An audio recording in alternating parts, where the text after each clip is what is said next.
Hey guys, just another quick idea I wanted to share with you, which is about how and why we get mental illnesses, and basically how I think we should think about why we have mental illnesses.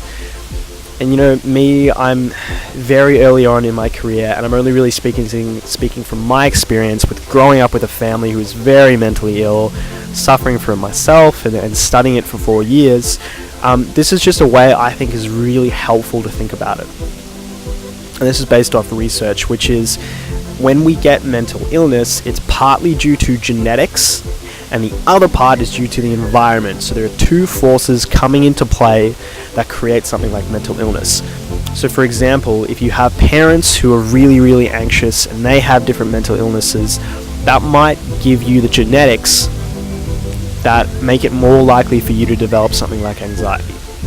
But you may never ever get anxiety. You may never experience it unless your environment is like really stressful, really traumatic. Maybe then that sets something off, and then you start experiencing anxiety.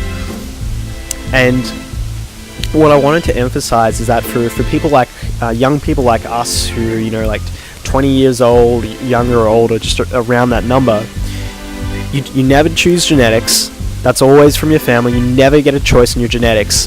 But for the first 20 years or so of your life, you didn't choose your environment either. So you didn't choose your genetics, and you didn't choose your environment, so you couldn't do anything. The environment is just dictated by your family, your parents, the school you go to. Like, you didn't really choose any of that, so you're just stuck with it. If you get stuck being in a really negative household, if you get stuck in a school where you don't have friends who bully you all the time, you didn't choose any of that. And it's kind of like once you start getting to the point where you're old enough and independent enough to make your own decisions and take control of your own life, then you can start to undo some of these things. And, really find people who care about you, live with them, find jobs that are good for you, eat foods that are good for you, and just really take care of yourself.